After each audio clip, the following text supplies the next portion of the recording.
Selamat pagi teman-teman semua. Sebelum kita memuji dan memuliakan nama Tuhan, mari kita semua bangkit berdiri. Pertolongan kita dalam ibadah ini adalah dalam nama Tuhan yang menciptakan langit dan bumi. Kasih karunia dan damai sejahtera dari Allah Bapa kita dan dari Tuhan kita Yesus Kristus menyertai kita sekalian. Teman-teman dipersilakan untuk duduk kembali.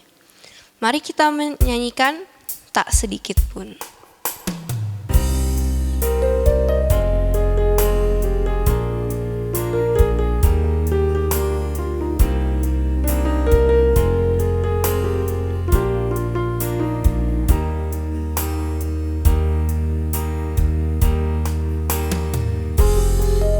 Bapa yang setia, tak pernah sedetik Kau tinggalkan diriku.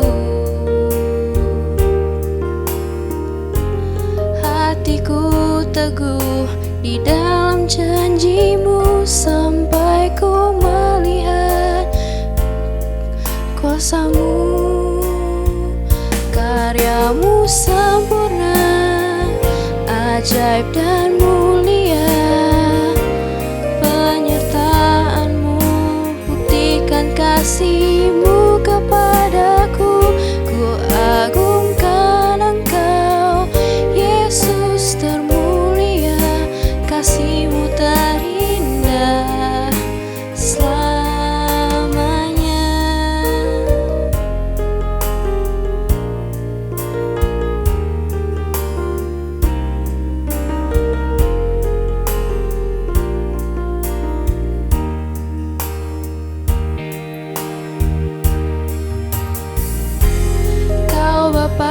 Setia, tak pernah sedetik Kau tinggalkan diriku. Hatiku teguh di dalam janji-Mu sampai ku melihat kuasa-Mu, karya-Mu sempurna, ajaib dan mulia. Penyertaan-Mu buktikan kasih-Mu kepadaku. Ku agungkan Engkau, Yesus termulia. Kasih-Mu terindah selamanya. Ku tetap berharap di dalam kesesakan, tak percaya walau tak melihat, sebab ku yakin karya-Mu sempurna, ajaib dan mulia. Penyertaan-Mu buktikan kasih-Mu kepadaku. Ku agungkan Engkau, Yesus termulia. Kasih-Mu terindah, kasih-Mu terindah selamanya.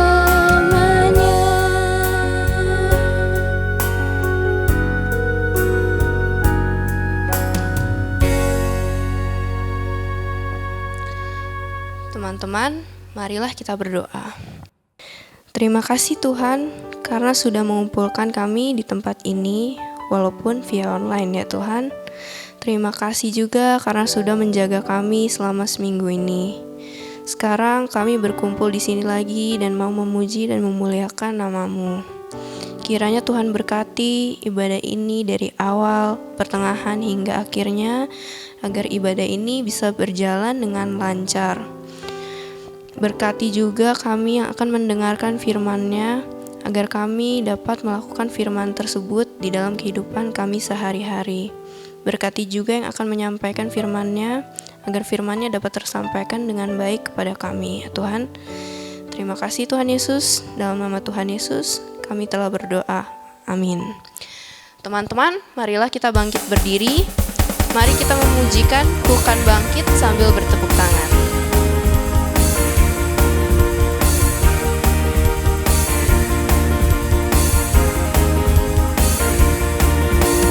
Mari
Raja segala raja.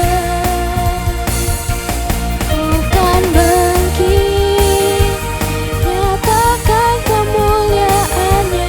Bukan bangkit, nyatakan kebesarannya. Sampai setiap lutut bertelut, semua lidah mengaku Yesus Kristus dialah Tuhan, Raja segala raja. Dialah Raja.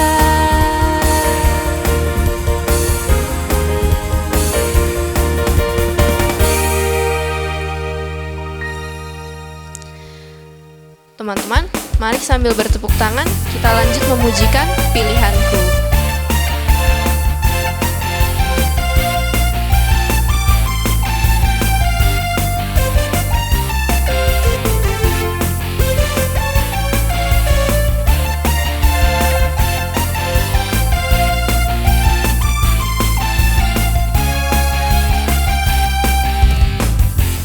Kau Tuhan yang mulia, turun ke dunia untuk tebus segala dosa. Kau beri keselamatan, beri kesempatan, kasih-Mu mengubahkan. Jika ku akui semua dosaku, maka Kau adalah setia dan adil. Kau kan mengampuni dan sucikan dari segala yang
Teman-teman, dipersilakan untuk duduk kembali. Untuk mempersiapkan firman Tuhan, mari kita memujikan Jadi Sepertimu.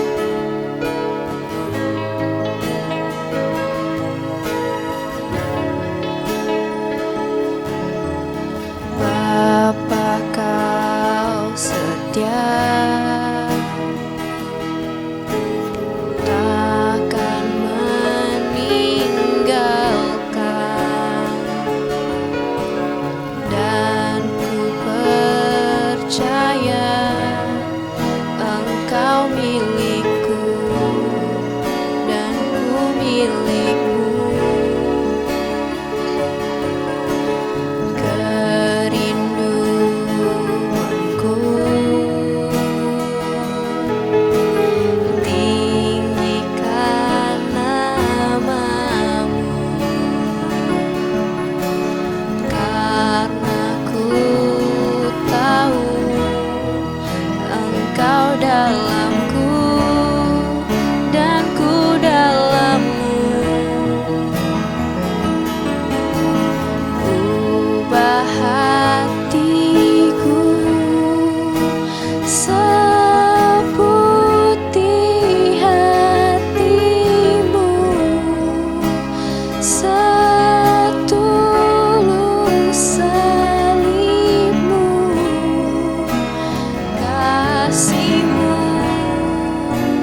Teman-teman, mari kita berdoa. Bapa di sorga, kami bersyukur untuk kebaikan-Mu di dalam kehidupan kami, bahkan kesempatan yang masih Engkau berikan untuk sekali lagi kami mendengarkan kebenaran firman Tuhan. Kiranya Roh-Mu yang kudus itu boleh membukakan pikiran dan juga pengertian kami, sehingga kami boleh mengerti akan firman yang sebentar lagi akan kami baca dan juga akan kami renungkan.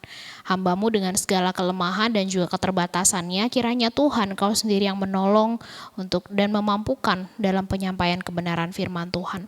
Bekerjalah secara leluasa di dalam setiap kami, Bapa. Kami rindu ketika kami pulang dari tempat ini, kami boleh sungguh mengalami jamahan dan juga lawatan Tuhan.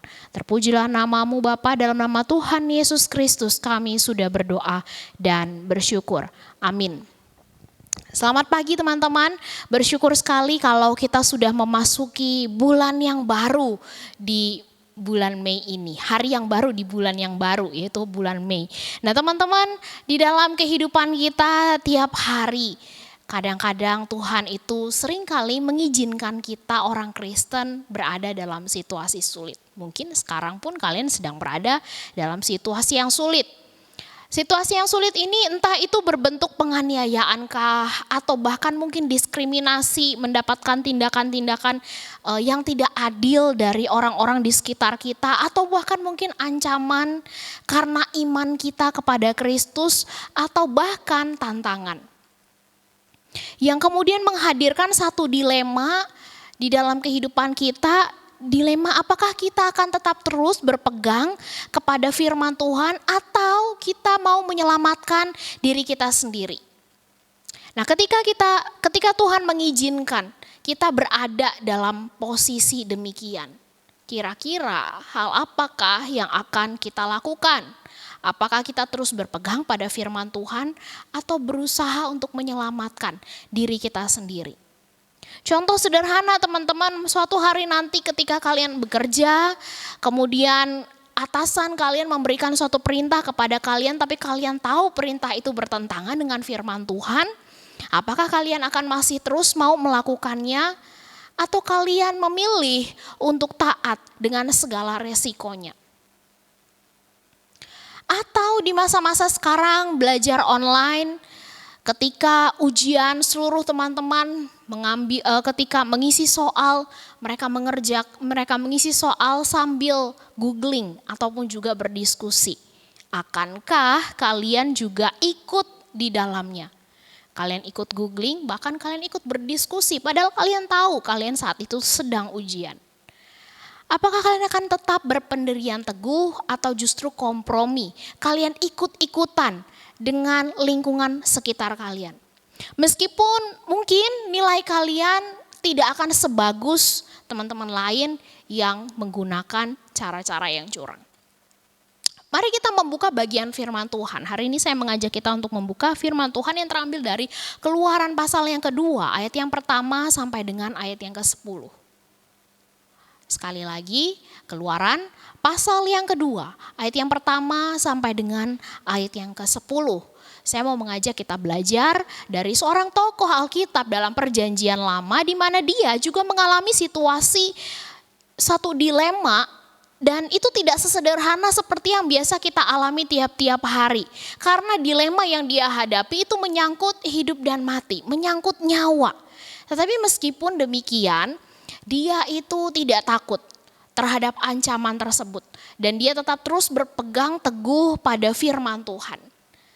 Sekali lagi, Keluaran pasal yang kedua, ayat yang pertama sampai dengan ayat yang ke-10.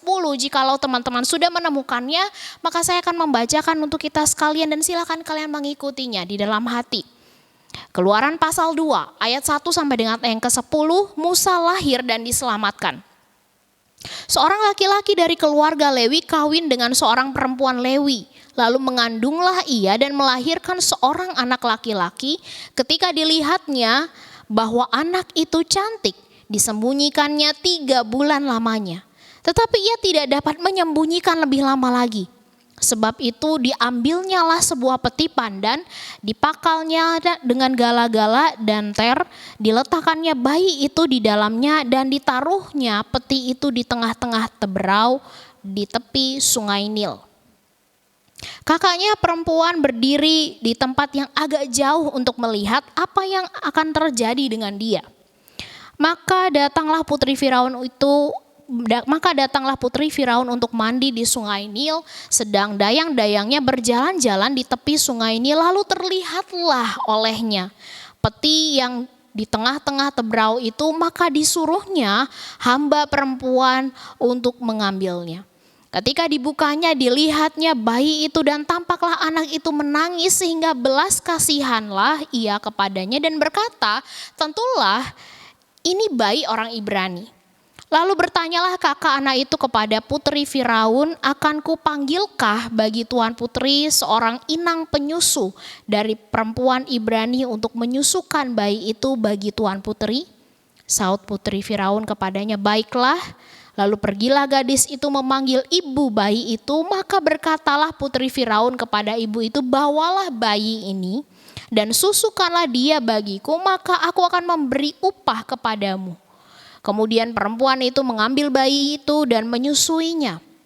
Ketika anak itu telah besar, dibawanyalah kepada putri Firaun yang mengangkatnya menjadi anaknya dan menamainya Musa, sebab katanya, karena aku telah menariknya dari air. Sedemikian jauh teman-teman pembacaan firman Tuhan kita pada pagi hari ini. Teman-teman, tokoh yang saya maksudkan tadi di awal itu tidak lain adalah Yokebed. Siapa Yokebed? Yokebed ini adalah ibu dari Musa.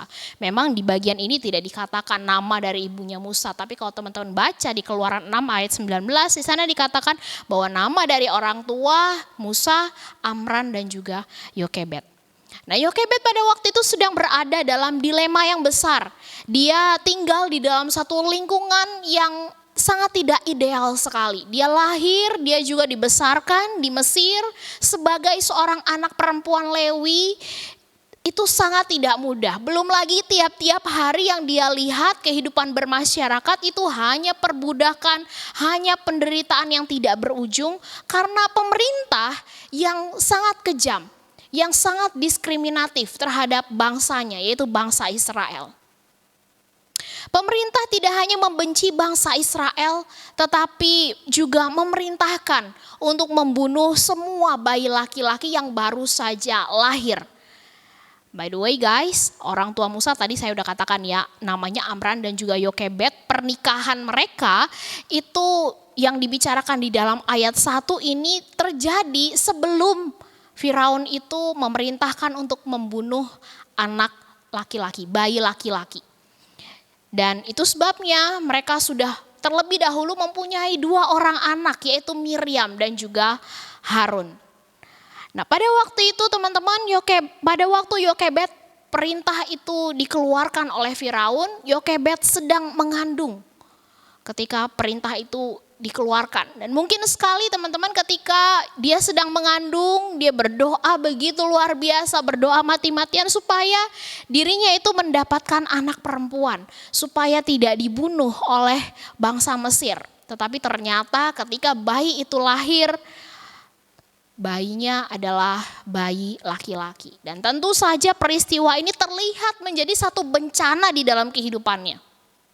Tapi akhirnya teman-teman terlihat bahwa sebetulnya kelahiran bayi laki-laki ini bukan satu bencana. Tapi ini merupakan satu berkat yang begitu luar biasa. Bukan hanya di dalam keluarga Amran dan juga Yokebed, tetapi bagi seluruh bangsa Israel. Berkat bagi keluarga dan juga bagi bangsa. Teman-teman, dalam kehidupan kita orang Kristen, banyak sekali, seringkali terjadi hal-hal yang kelihatannya merupakan bencana atau bahkan hal-hal yang kita doakan, Tuhan jangan sampai deh terjadi itu dalam kehidupan saya. Kita gak pengen banget itu terjadi, tetapi yang perlu kita ingat bahwa Tuhan itu tidak pernah memberikan satu bencana kepada kita. Semua itu Dia berikan, hal-hal peristiwa sederhana, bahkan hal besar yang terjadi dalam kehidupan kita, Dia izinkan terjadi untuk kebaikan kita. Dan juga itu merupakan satu berkat sebetulnya buat kita sendiri. Seperti halnya Yokebed teman-teman, kita hidup di dunia di mana orang Kristen itu mendapatkan permusuhan dari dunia. Banyak orang membenci, memusuhi orang Kristen dan juga kekristenan. Tapi meskipun kita tidak menghadapi penganiayaan seperti yang dihadapi oleh orang Israel ketika mereka berada di tangan Mesir, tetapi kebencian terhadap kekristenan itu akan tetap terus terasa di mana-mana. Meskipun demikian, tapi kiranya kita tidak menjadi takut, kita tidak menjadi gentar. Kita tetap terus berpegang kepada firman Tuhan seperti halnya yang dilakukan Yokebed. Di tengah-tengah dunia yang semakin hari semakin jahat ini, orang-orang terus menerus melakukan dosa, mereka terus mengajak kita, membujuk kita, memberikan satu ancaman kepada kita. Kira-kira apakah kita tetap terus taat melakukan kebenaran firman Tuhan? Jika iya, apa yang menjadi dasar kita untuk tetap terus taat melakukan firman Tuhan di tengah-tengah dunia yang makin hari makin jahat, di tengah-tengah ancaman sekalipun? Teman-teman, kenapa Yokebed itu dia bisa dengan berani mengambil satu keputusan untuk menyelamatkan Musa, padahal dia tahu dengan betul, dia sadar sekali bahwa itu adalah ancaman. Itu mendatangkan kematian, bukan hanya bagi dirinya tapi bagi keluarganya, kalau seandainya itu ketahuan. Kalau kita buka bagian firman Tuhan lain, mari kita buka Ibrani 11 ayat yang ke-23. Ibrani 11 ayat 23 mengatakan, karena iman, maka Musa setelah ia lahir disembunyikan selama 3 bulan oleh orang tuanya karena mereka melihat bahwa anak itu elok rupanya, dan mereka tidak taat akan perintah dan mereka tidak tunduk pada perintah raja. Ibrani dengan jelas mengatakan bahwa tindakan dari kedua orang tua Musa untuk menyembunyikan Musa itu merupakan sebuah tindakan iman. Mereka menyembunyikan Musa bukan hanya karena berdasarkan kasih orang tua kepada anak. Ya, orang tua kalian tentu sangat mengasihi kalian, tetapi karena mereka tahu bahwa Allah itu tidak menghendaki mereka untuk membunuh anak itu ataupun juga membiarkan anak itu sampai anak itu terbunuh. Dalam ayat 2 teman-teman dikatakan kalau ketika anak itu dilahirkan, orang tuanya itu mengamati bahwa anak itu cantik. Tapi sebetulnya itu lebih dari sekedar parasnya yang elok, parasnya yang bagus. Kalau bagian firman Tuhan lain di Kisah Rasul 7 ayat 20 di sana mencatat bahwa Musa itu elok di mata Tuhan. Itu sebabnya ketika orang tua Musa memandang anak itu untuk pertama kali, mereka semakin gigih untuk menyembunyikan Musa karena mereka yakin bahwa Tuhan punya satu rencana di dalam kehidupan Musa. Tuhan punya rencana besar dalam kehidupan Musa, bahkan juga bagi bangsa mereka. Meski sebetulnya Yokebed dia sadar, dia sangat sadar betul akan keputusan yang dia ambil itu mempertaruhkan nyawa jika dia tidak taat. Tetapi di sisi lain dia juga sadar bahwa keputusan Firaun adalah keputusan yang melawan Allah. Oleh karena itu Yokebed menolak untuk berdiam diri, pasrah dengan keadaan. Dia tidak mau ikut arus wanita Israel pada waktu itu yang mereka mau menyerahkan anak mereka untuk dibunuh. Dan dia memilih untuk menyelamatkan bayinya. Sekalipun resiko yang dia hadapi sangat tidak mudah. Dia sedang mempertaruhkan keamanannya, kenyamanan hidupnya, bahkan nyawanya sendiri.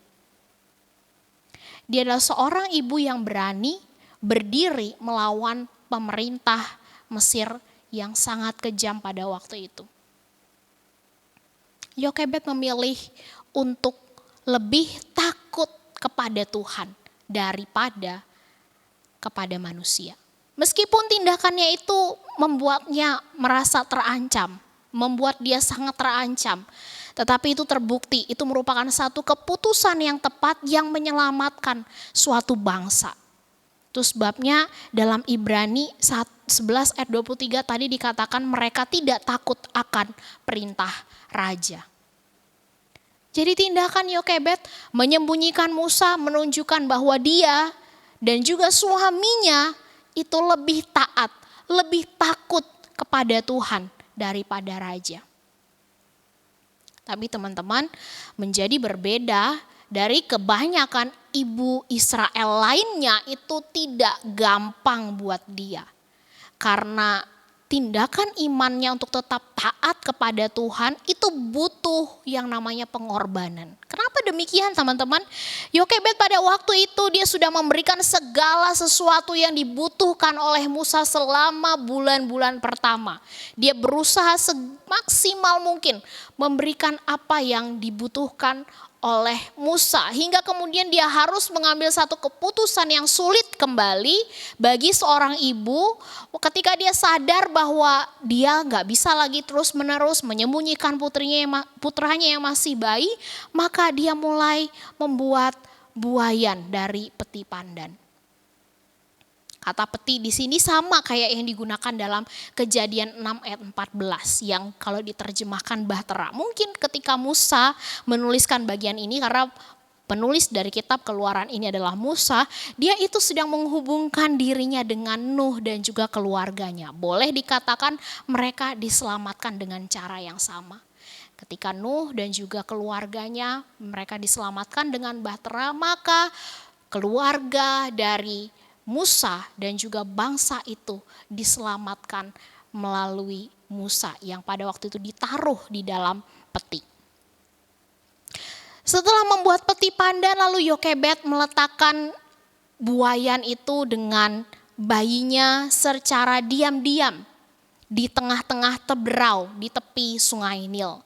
By the way guys, teberau itu merupakan sebuah jenis tanaman air.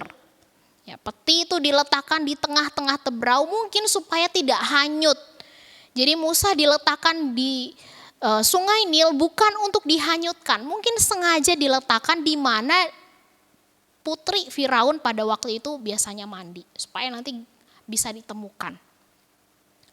Kemudian Yokebed dia memberitahu Miriam putrinya supaya berdiri dekat mengawasi keranjang kecil itu. Dan pada waktu itu pasti dia berpikir bahwa dia mungkin tidak akan pernah lagi melihat putranya itu. Dan dia mempercayakan kehidupan bayinya itu di tangan Tuhan. Ada pengorbanan yang harus dikeluarkan oleh Yokebed karena ketaatannya. Dia harus merelakan anaknya, berpisah dengan anaknya yang dia tidak tahu bakal ketemu lagi atau enggak. Mungkin saat itu adalah kali terakhir. Tapi dia serahkan segala sesuatunya kepada Tuhan. Dia sudah berusaha secara maksimal.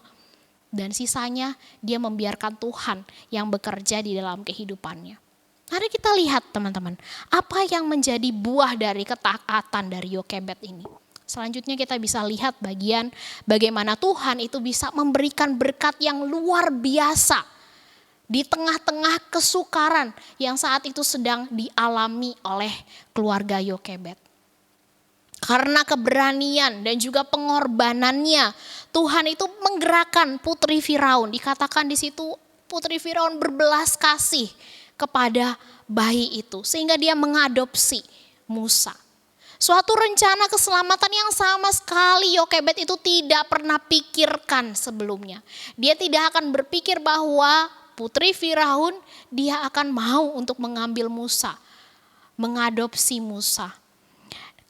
Tapi karena Yokebed berani mengambil resiko dan dia bersedia memberikan apa yang paling berharga di dalam kehidupannya, maka Tuhan memberkati Yokebed dengan pemeliharaan yang begitu besar dan dia memakai anaknya yaitu Musa itu untuk menjadi penyelamat bangsa Israel, bangsanya sendiri.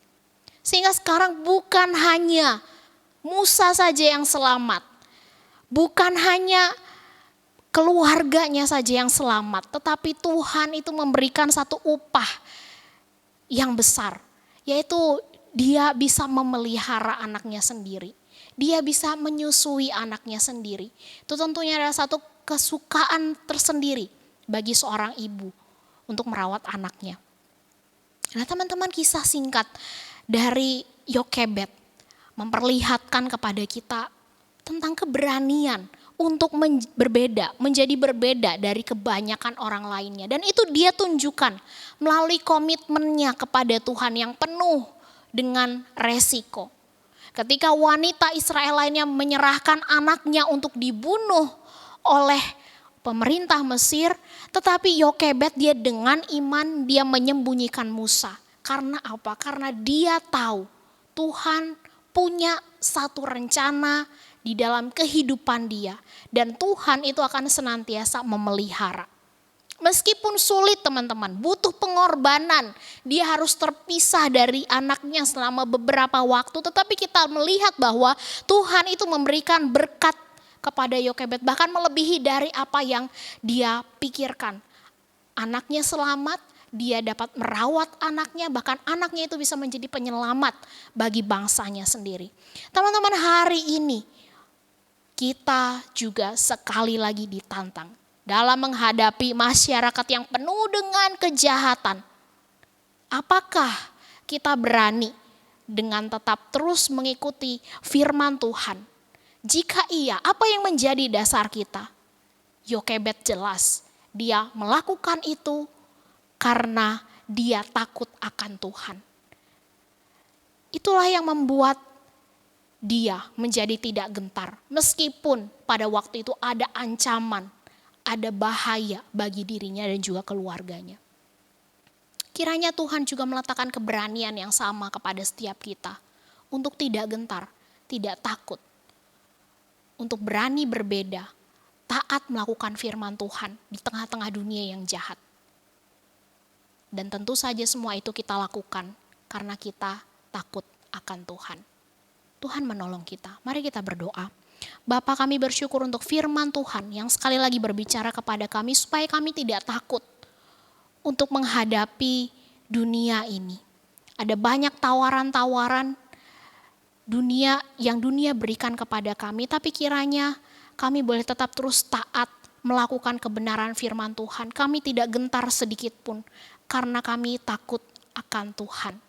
Kiranya Tuhan terus memelihara rasa takut akan Tuhan dan kasih kami kepada Engkau. Sehingga apapun yang terjadi dalam kehidupan kami tidak gentar, kami terus mau melakukan kebenaran firman-Mu. Hamba-Mu sudah berhenti berbicara, tapi kiranya Tuhan yang terus berbicara dalam hati kami, membuat kami semakin mengerti lagi akan kebenaran firman Tuhan, bahkan memampukan kami untuk melakukannya dalam kehidupan kami tiap-tiap hari. Terpujilah nama-Mu Bapa, di dalam nama Tuhan Yesus Kristus kami sudah berdoa dan bersyukur. Amin. Untuk meresponi firman Tuhan, mari kita menyanyikan Jadi Sepertimu sekali lagi.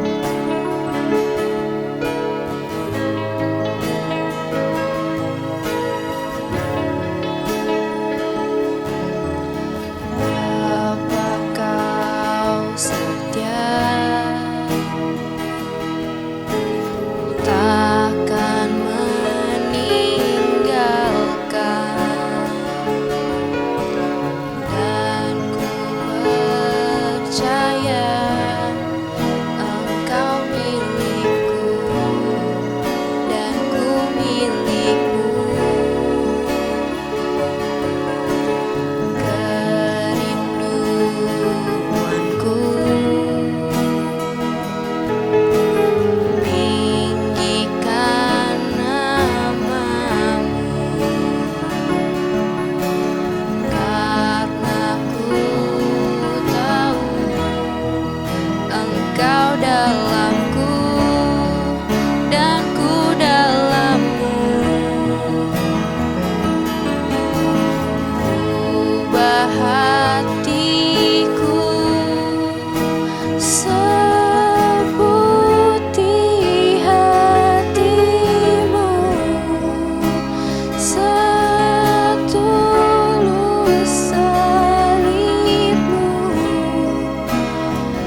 teman-teman, marilah kita berdoa.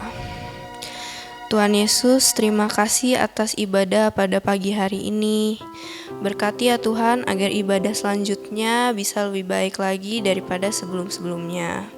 Sekarang kami mau berdoa untuk teman-teman pengurus remaja supaya tetap semangat dalam melayani Tuhan. Kami juga mau berdoa untuk program remaja tahun ini yang sudah berjalan ya Tuhan, supaya dapat berjalan lagi dengan baik melalui setiap program yang ada di remaja dapat terus bertumbuh dalam Tuhan, bisa dapat dikembangkan lagi ya Tuhan, supaya seluruh remaja Agape dapat dengan aktif berpartisipasi dalam segala kegiatan yang akan dilakukan ya Tuhan. Tuhan Yesus, kami juga mau berdoa untuk kesehatan para remaja Agape supaya selalu diberi daya tahan fisik yang baik dalam beraktivitas. Tuhan Yesus, kami juga mau berdoa untuk pemberian vaksin yang masih terus berlangsung supaya bisa berjalan dengan baik dan tetap dapat efektif dan bekerja dalam tubuh. Kami juga mau berdoa untuk persembahan yang telah kami berikan ya Tuhan, agar dapat membangun gereja-Mu dan bisa dapat dikembangkan lagi ya Tuhan. Dalam nama Tuhan Yesus, kami telah berdoa. Amin. Doksologi teman-teman dipersilakan untuk bangkit berdiri.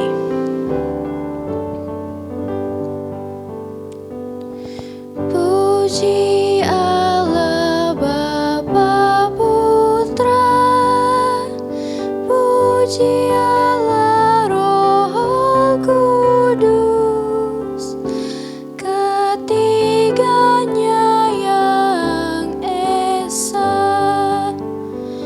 Mohon selamat sumber berkat.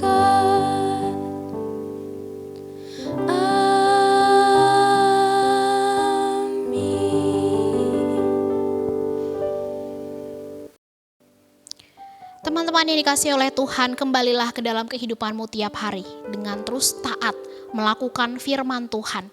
Terimalah berkat Tuhan. Tuhan memberkati engkau dan melindungi engkau. Tuhan menyinari engkau dengan wajah-Nya dan memberi engkau kasih karunia. Tuhan menghadapkan wajah-Nya kepadamu dan memberi engkau damai sejahtera dari hari ini sampai Maranatha. Amin.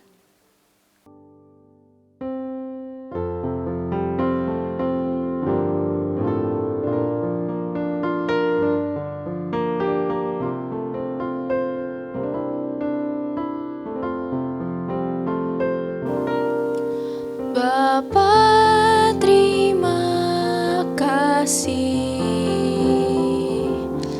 Bapa, terima kasih. Bapa di dalam surga,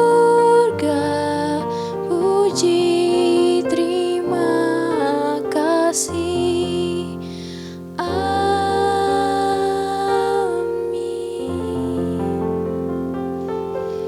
Selamat hari Minggu teman-teman semua. Silakan bersaat teduh. Tuhan Yesus memberkati kita semua.